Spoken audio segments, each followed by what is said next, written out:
com alegria e concomitantemente receber do Senhor também o que Ele tem para nós nessa noite. Com certeza você não sairá daqui como entrou.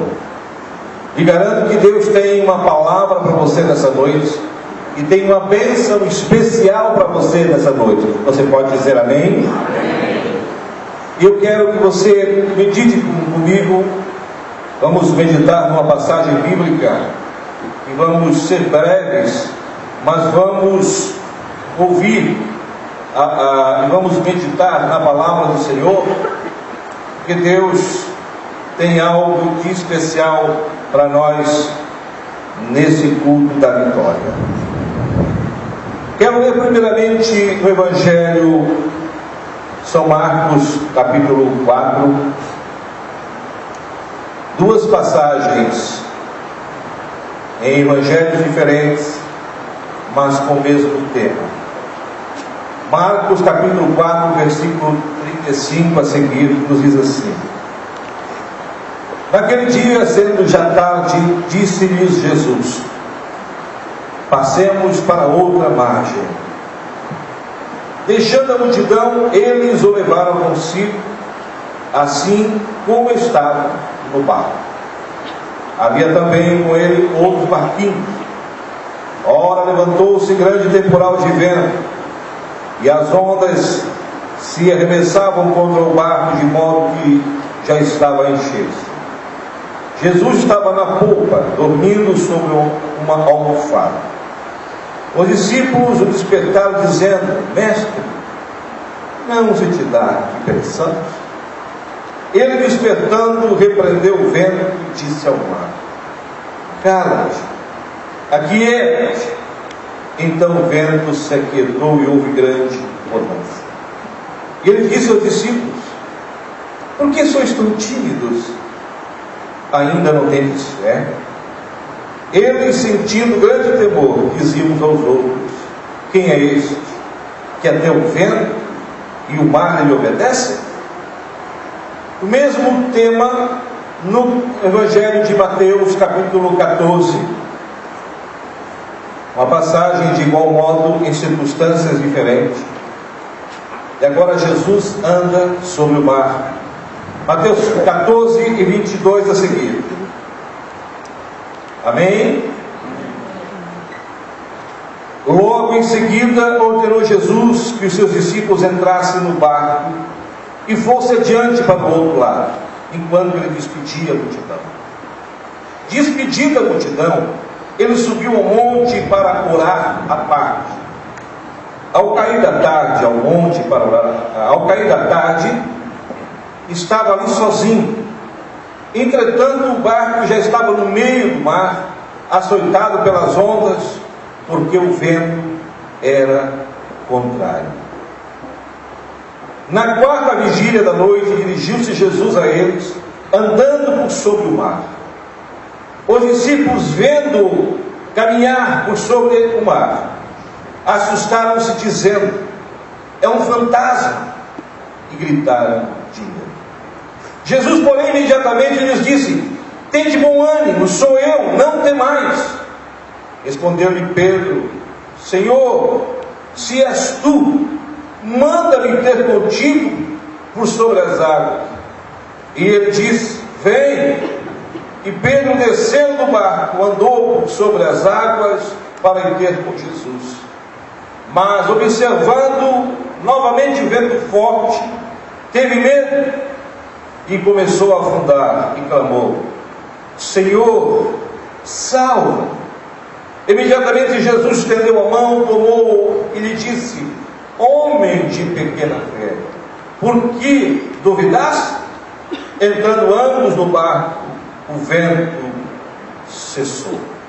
Então os que estavam no barco o adoraram, dizendo: És verdadeiramente o Filho de Deus. Amém? Podeis assentar, queridos irmãos.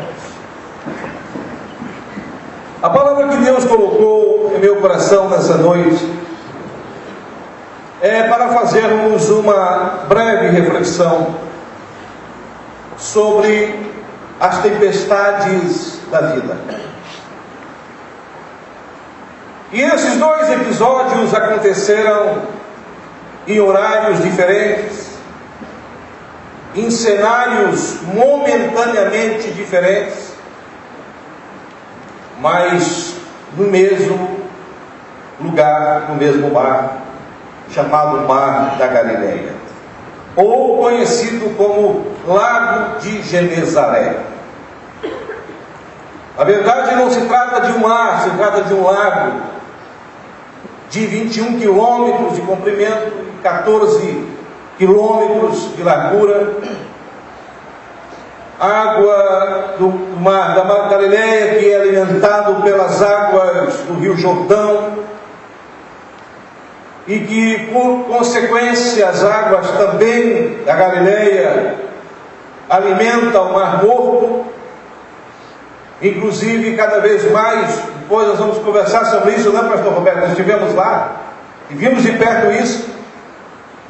E cada ano que passa, cada vez mais diminui a quantidade de água no Mar Morto, porque em Israel eles estão utilizando cada vez mais a água do lago de Genezaré para consumo da população. E eles estão então meio que represando, limitando a saída da água para o Mar Morto. E a salinidade do Mar Morto, que há poucos anos estava em torno de 37, eu fiquei abismado quando a menina que nos guiava disse que já estava com 47% de sal naquele momento, o Mar Morto, em função da dificuldade da água. Nós estivemos lá, o pastor Roberto nos deu essa graça e esse privilégio de estarmos juntos, viajarmos para Israel, vivemos em Jordânia, Egito, Roma e principalmente em Israel.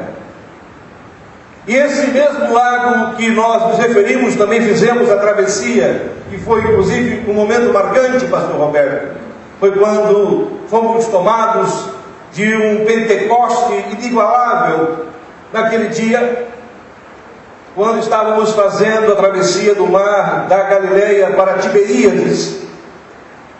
E o barco que nos conduzia tinha um cantor judeu convertido, Comel, o nome dele Comel. E ele começou a cantar alguns hinos nossos conhecidos.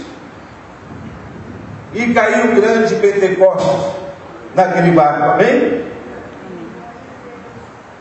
Quem quiser conferir é só entrar lá no YouTube, procurar lá, Poder de Deus no Mar da Galileia. Eu coloquei lá. Foi um Pentecoste maravilhoso. E nós conhecemos a realidade desse Mar da Galileia, é o mesmo mar que Jesus atravessou, esse mesmo mar que os discípulos conviveram com estas circunstâncias. Mas a situação dos discípulos, prezados irmãos, nessas duas situações, eles estavam vivendo momentos diferentes. Na primeira situação, o evangelista Marcos registra que Jesus convidou-se e disse: passemos para o outro lado. Eles tinham um destino, eles tinham um objetivo, para chegar do outro lado, onde eles estariam continuando o ministério, pregando e fazendo a obra do Senhor, após ficar do outro lado, do lago de Genezaré ou o Mar da Galileia. Não é um lago tão extenso, acabei de falar que tem 14 quilômetros, então, embora fosse um mar ou um lago relativamente pequeno para a realidade que nós conhecemos, mas ele é grande. Ele tem momentos também de crise e também de tumultos, em função de uma situação um pouco comum, mas condicionada a uma situação climática. Porque o vento que acontece no Mar da Galileia não é, aliás, o vento não, a tempestade e todo o movimento das águas que acontece no Mar da Galileia, o temporal, não acontece somente pelos movimentos das águas, mas principalmente pela força do vento.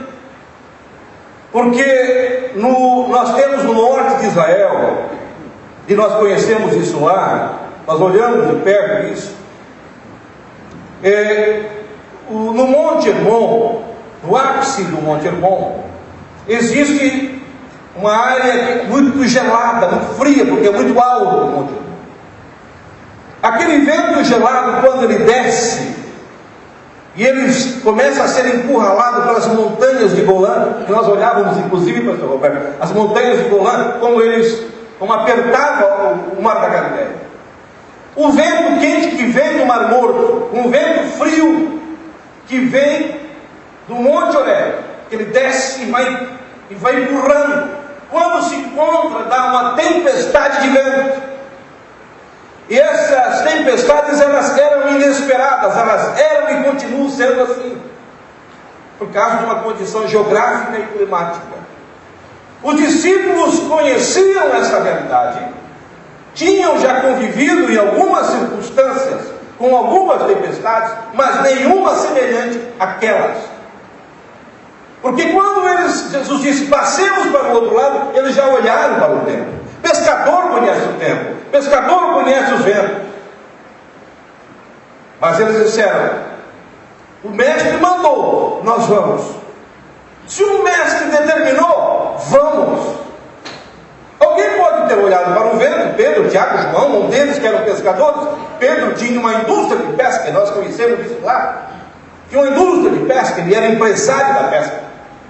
Portanto, acostumado a viver, a viver no mar. Com certeza olhou que o tempo não estava muito bom, mas o mestre disse, passemos. É uma ordem que está dessa forma imperativa, está na primeira pessoa do plural, do verbo imperativo, passemos.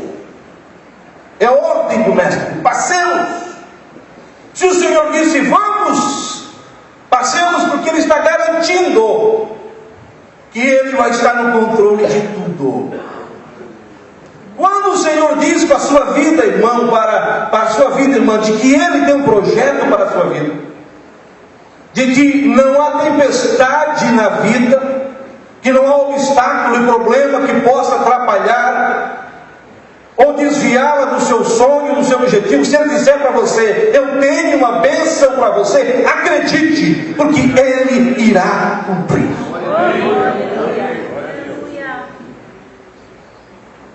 Naquele momento, os discípulos confiaram no Senhor e foram. Jesus, diz a palavra, que pegou um travesseiro, deitou-se na polpa, descansou, dormiu, porque confiava no Pai Celestial. Ele estava em contato com o Pai Celestial, descansou, dormiu, e os discípulos estavam relativamente tranquilos, porque estavam confiando no Senhor. Mas inesperadamente houve mais um desses fenômenos climáticos, e o vento começou a soprar, e veio uma tempestade inesperada naquele momento. E diz a palavra de Deus que as ondas cresceram muito. Os pescadores chamam aqui, em nossa região, de banzeiro. Então, começou a movimentar as ondas e começou a subir as ondas em função do vento. E já começou a entrar água no barco. E o barco não era tão pequeno, porque estavam ali os discípulos, portanto, os barcos tinham padrões bons, mas era muito alto as ondas, e começou a entrar água no barco. Começou a assustar os discípulos, porque estava só sobrando, sacudindo muito o barco, e eles ficaram com medo de afundar. Na crise, no problema, mesmo confiando, mesmo sabendo que Jesus estava ali, diz a palavra de Deus que eles estavam inconformados e acordaram o mestre, disseram, mestre, não te dá que perecemos? Tu não te preocupa que nós vamos afundar aqui, nesse mar da Galileia? Com toda a nossa experiência, nós vamos afundar aqui, tu não te preocupa conosco, mestre? Jesus olhou para eles e disse, por que sois tão tímidos? vocês não confiam na minha presença? Por que vocês não confiam na minha palavra? Por que vocês não confiam numa determinação e na confiança que eu passei para você, passemos para o outro lado? Vocês sabem que vocês estarão seguros comigo. Enquanto eu estiver com vocês no barco, vocês estarão seguros. Enquanto vocês confiarem em mim, estarão seguros. Enquanto vocês acreditarem, estarão seguros. Se vocês acreditarem na promessa, estarão seguros. Por que duvidais? Por que sois tímidos? Homens de pouca fé. A primeira lição, irmãos, foi uma lição também pedagógica, mas uma lição que Jesus estava treinando os discípulos, mas com a presença dele em circunstâncias diferentes. Jesus estava com eles, ao lado deles, e mesmo assim, eles foram quase reprovados no teste, mas aprenderam com a lição. Aprenderam que é preciso confiar, estando Jesus presente ou não. Se tiveram dificuldade em confiar, Jesus estando presente, evidentemente que Jesus agora precisava testá-los, para saber se na ausência deles, de Jesus, eles estariam prontos para realmente assumir a condição de discípulos, apóstolos, de enfrentar as vicissitudes da vida e as tempestades da vida, confiando no Senhor. E nos diz a palavra de Deus, num outro texto que nós lemos, a segunda leitura que nós encontramos no Evangelho de Mateus, que Jesus ordenou os discípulos, dessa vez ele fez diferente. Ele não estava no barco. Ele ordenou os discípulos e disse: vocês agora entrem no barco, todos vocês, todos. Eu vou orar. Eu vou para o monte buscar o Pai, buscar em comunhão com o Pai, e vocês vão para o mar, para o alto mar. Mas mestre, o que vamos fazer? Eu estou mandando, vocês vão para lá. Depois eu vou encontrar vocês lá. De certo pensaram com ele: mas como o mestre vai nos encontrar? Pois nós vamos em barco, ele está a pé. Ficaram perplexos, desanimados, mas foram. Ele nos diz a palavra de Deus que era aproximadamente 3 horas da manhã, da madrugada. Estavam os discípulos remando. De repente, de novo acontece o fenômeno que eu falei, da tempestade de vento, que começa de novo sendo alimentado pelo Monte Horebe, as ondas geladas, agora de novo o vento sendo pressionado para as montanhas de Golã, e os ventos quentes do Mar Morto encontrando de novo. No mesmo local acontece a tempestade indesejada para os discípulos. Só que neste momento, Jesus não está ali no barco. E os discípulos começam a olhar um para o outro e dizem: Pedro, e agora? Jesus não está no barco. Com certeza olharam para o mesmo travesseiro, olharam para a mesma almofada, e Jesus estava outra vez e disse: e agora, amigos? O que será de nós? Olha como está forte essa tempestade, olha como faz onda, já está de novo fazendo água no mar. Nós vamos afundar. E o mestre não está conosco. E de repente, diz-nos a palavra de Deus que eles, sentindo o vento contrário, tiveram o quê? Medo. A Bíblia diz que eles tiveram medo, irmãos, e quando nós falamos de medo, embora seja o medo algo que possuímos humanamente, divinamente, dados por Deus, para que tenhamos defesa nas horas de perigo, para que saibamos nos defender das coisas que podem nos surpreender. Mas quando não dominamos o medo, ele passa a ser pânico. Quando nós deixamos o medo tomar conta de nossa vida e perdemos a confiança no Mestre, perdemos o objetivo e o alvo, em quem confiamos, em quem cremos, perdemos a confiança em tudo que acreditamos, o medo pode se tornar um pavor. A fobia pode se tornar um pânico muito grande que pode desencadear diversos problemas em nossa vida em diversos aspectos. Nada mais cruciante, mais angustiante nos dias do que estamos vivendo do que a crise do medo. O medo da instabilidade econômica, o medo de perder o emprego, o medo de que a sua empresa vai quebrar, medo de andar de avião, medo de passar debaixo da escada, medo de gato preto, medo disso, medo daquilo, o medo. As pessoas têm os seus medos. As pessoas têm as suas fobias. Alguns não conseguem entrar no elevador, tem claustrofobia, outros não conseguem andar de avião, porque tem medo. Medo é algo inerente ao ser humano, mas ele descontrolado, ele é algo extremamente perigoso. Porque ele desencadeia problemas de ordem psicossomáticas que acabam levando ao pânico. E as pessoas acabam, às vezes, em crises sérias e até depressão. Os psiquiatras dizem que há mais de 500 tipos de medos, fobias. Mas naquela noite, especificamente, os discípulos estavam com medo. Algo que eles não tinham vivido tão constantemente nas suas vidas. Mas agora, quando sentiram vento contrário, não conseguiram sustentar a segurança e a fé. Tiveram medo. Prezado irmão, prezado amigo que hoje veio aqui nesse culto buscar uma bênção, que veio buscar ao Senhor, veio adorar ao Senhor, mas tem um propósito para com Deus, mas os ventos contrários na sua vida têm lhe tirado o foco e a visão do verdadeiro sentido da vitória. O vento contrário pode ter tirado de você a certeza e a convicção de que Jesus está no controle.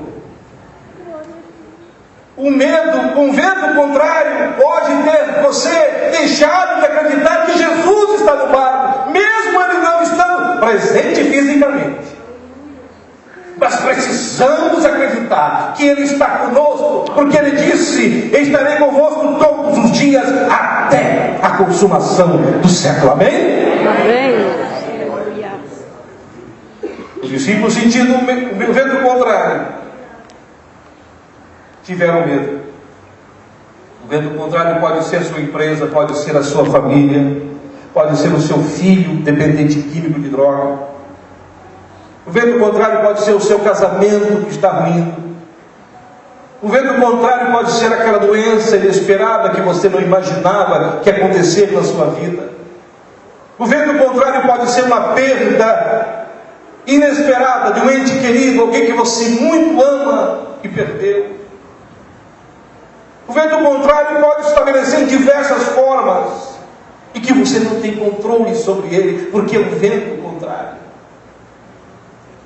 E a única coisa que nos faz enfrentar o vento contrário é a fé, é a certeza, é a segurança, é a confiança de que o Senhor está conosco. Aleluia. Amém, igreja? Amém. Aleluia. Glorificado seja o nome do Senhor.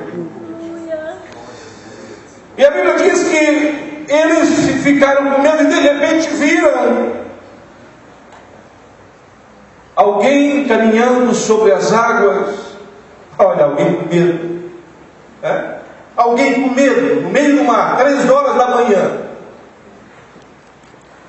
O barco sendo remexido e o mar remexido por causa de uma tempestade.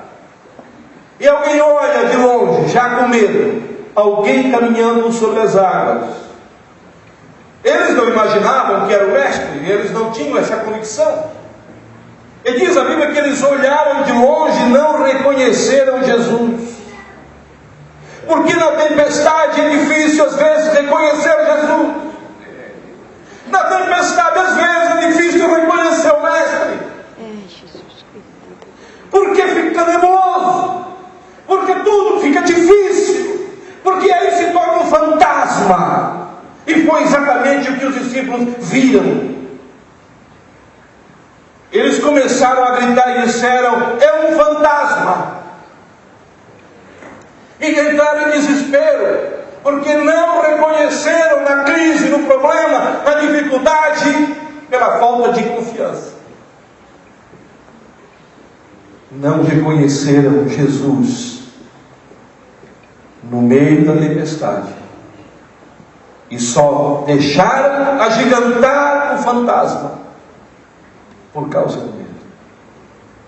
Se nós não tivermos, irmão, a capacidade de enxergar Jesus na crise, enxergar Jesus no meio da tempestade, na hora mais difícil que você está vivendo, só você e Deus. É igual o sintoma do deserto. Você caminha no deserto e vai buscando oásis.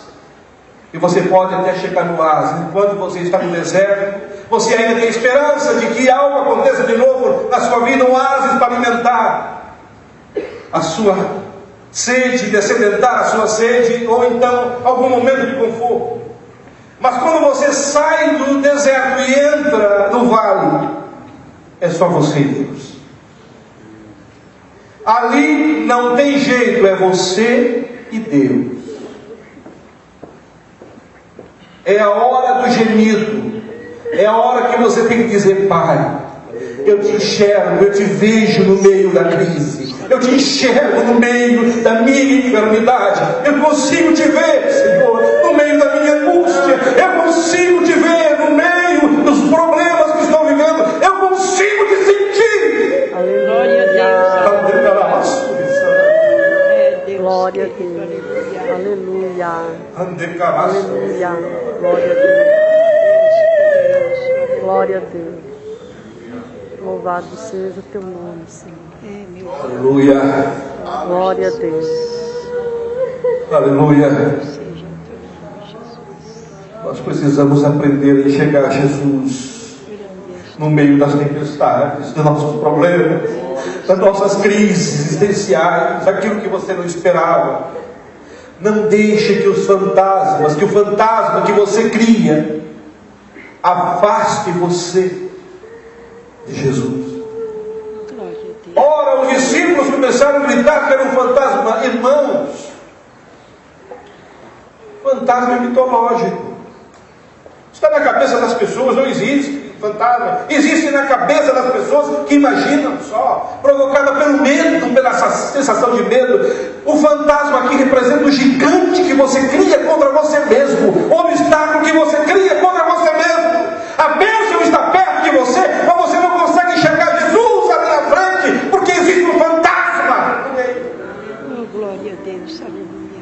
Dissipe esse fantasma hoje em nome de Jesus e diga: saia! Porque quero ver Jesus! Aleluia! Saia, fantasma, da minha frente, porque eu quero enxergar e tocar em Jesus! Fantasma pode ser o dinheiro, pode ser a ganância, pode ser tudo aquilo que pode estar te afastando de Jesus, a vaidade, o orgulho, todo problema que está lá, que só você sabe, só você e Deus sabe. Qual o fantasma que lhe afasta de Deus? Os discípulos gritaram: é um fantasma. E Jesus gritou do outro lado: não! Eu não sou fantasma, sou eu! Sou eu que estou aqui! Sou eu! Vocês não conhecem ainda a minha voz, mas eu vou gritar: sou eu! Glória a Deus. Aleluia! Aleluia. Quando Jesus gritou, Pedro reconheceu. Porque a Bíblia diz que As ovelhas conhecem a voz do seu pastor. Glória E a quando Deus, Jesus gritou, aleluia. ele disse: Mestre, és tu, porque eu só estava vendo fantasma, mas agora eu te vejo. Glória a Deus. A minha esperança chegou, a nossa esperança chegou. Glória a Deus, aleluia.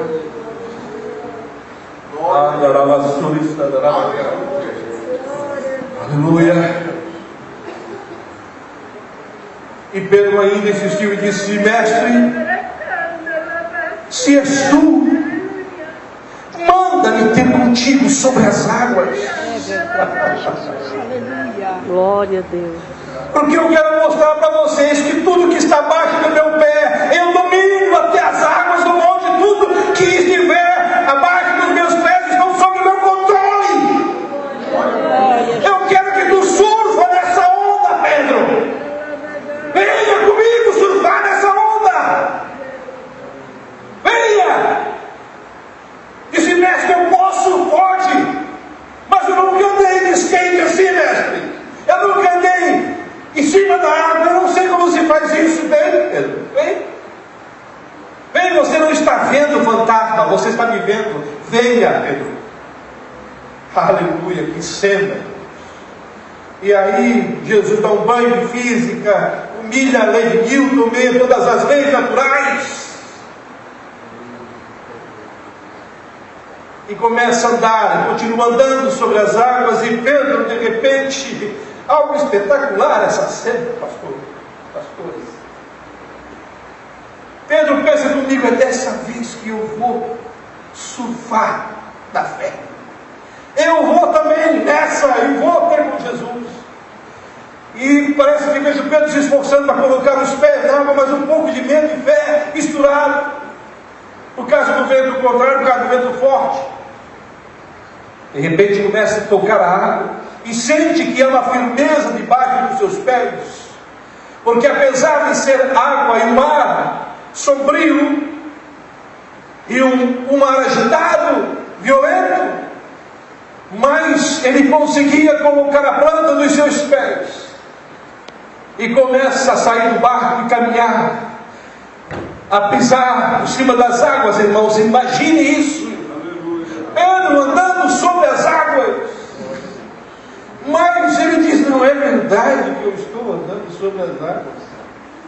Eu não acredito no que eu estou vendo. E a Bíblia diz que quando ele disse: eu não acredito no que eu estou fazendo, eu não acredito no que eu estou vivendo. E a Bíblia diz que ele viu, sentiu de novo o vento contrário. O vento sacudiu, a vida dele bateu, a onda bateu nele. Ele se apavorou de novo e disse: mestre, não dá. Mestre, não dá. Eu estou afundando. Me perdoa, mestre. Eu não consegui. Eu estou ainda dependendo muito de ti, mestre. Disse: Pedro, tu estavas indo também. Por que duvidaste? É, Deus querido. Aleluia.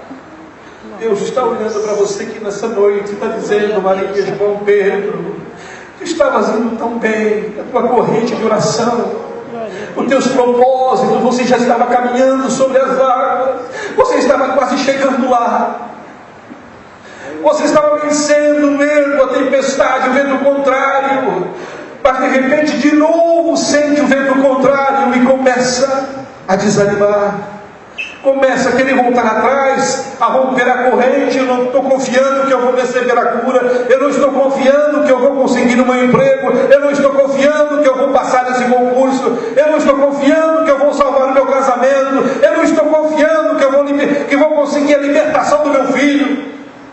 É, Jesus, aleluia. Mas nessa noite eu quero convidar vocês para nós fazermos um desafio diferente. Nós vamos continuar caminhando sobre as águas. Aleluia. Nós vamos romper os fantasmas da dúvida, da incerteza, da insegurança. Nós vamos vencer todos os obstáculos. E vamos caminhar, e vamos caminhar. E vamos dizer: mestre, estamos aqui, mestre, porque confiamos em ti, confiamos na tua palavra. Aleluia, as horas se passam. Aleluia. E eu quero convidar a igreja para se pôr de pé. Glória a Deus. Aleluia. Aleluia. E eu sei que tem pessoas aqui nessa noite Glória a Jesus. Aleluia. que vieram com propósito